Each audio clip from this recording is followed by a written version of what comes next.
Choose Optimism, an excerpt from A Guide for Aging Heroes by Randolph Harrison with Erica Schwarting Harrison. Optimism is essential to achievement, and it is also the foundation of courage and true progress.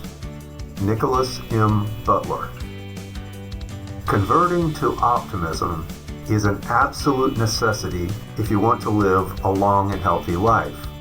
I was a card-carrying pessimist as a young man. Thankfully, I reformed. Optimism is directly related to improved success socially, mentally, physically, and even vocationally. Ultimately, optimists enjoy far more achievements in life than pessimists. Optimism lowers your chance of developing heart disease by 35% and decreases your likelihood of early death by 14%. Blood sugar, cholesterol, and risks for cancer and infection are all lower in optimists. Beginning in 1930, a fascinating study was conducted involving Catholic nuns. Before taking their final vows, each of the 180 sisters was asked to write a short essay about her life, including important events and what brought her to join the convent.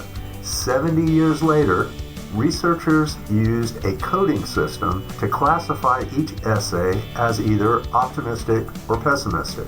Amazingly, the nuns who had written optimistic essays 70 years earlier lived nearly 10 years longer than the other sisters in the study.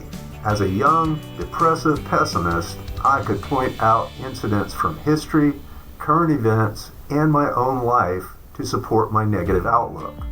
Unfortunately, such evidence is so abundant that the average pessimist will claim to be a realist rather than a pessimist.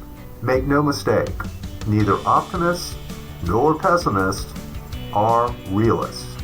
Reality is objective. It exists independent of the mind. If I am standing behind a table that holds 2 bowls of ice cream and I say, I have 2 bowls of ice cream in front of me, that is a statement of objective fact. My statement reflects reality. The fact that the bowls of ice cream are in front of me does not depend on my feelings or beliefs to be true. However, if I say chocolate ice cream is better than vanilla, I am making a subjective statement. This subjective statement depends on my thoughts and feelings about chocolate and vanilla. Optimism and pessimism are subjective. They rely on opinion, not on external reality. Have you ever wondered why the news in the media has more negative stories than positive ones? Well, it turns out that human beings gravitate to what is called a negative bias. That is, we pay more attention to negative than positive information. This was once an adaptive trait. It helped early people survive. Adverse events were more likely to be life-threatening for primitive humans thousands of years ago. The cave people who paid attention and learned from adverse events were more likely to stay alive long enough to have children and pass on their genes. We evolved to tune into negative situations. No wonder pessimism abounds. The good news is that optimism is a conscious choice. It's a habit. I am living proof that a pessimist can be converted. As a young pessimist, I had a negative view of humanity. As an old optimist, I realized that the number of times people have been kind and supportive in my life dwarfs the number of times people have been unpleasant. Have people been more positive than negative in your life? If not, can you identify the role you might have played in your negative experiences? Do negative situations seem to happen more in your life than in other people's lives? There was a fun experiment I used to do with my classes. I would ask them to look around the room and take note of everything that was the color blue. I gave them a minute to look around, and then I would ask everyone to close their eyes and try to recall everything in the room that was yellow. Everyone always laughed at how difficult it was to remember the yellow items. The lesson was that we find what we're looking for. Look for the positive in the world, and you will find that the world is positive. Look for the negative in the world, and you will surely find that the world is negative. A North American folk tale tells of a traveler who happened upon an old woman washing clothes in a stream. The traveler stopped and asked her, "What are the people in the next town like?" The old woman looked up from her work and said, "Well, what were the people like in your town?" The traveler responded, "Oh, they're just awful. Every one of them was a lying, selfish jackass." "Oh, I'm afraid you're going to find the same is true in the next town," said the old woman, shaking her head. The disappointed traveler went on his way, mumbling underneath his breath. A few minutes later, another traveler approached the old woman and asked the same question. "Hey, what are the people like in the next town?" Again, the old woman replied with a question. "What were the people like in your town?" "They were wonderful.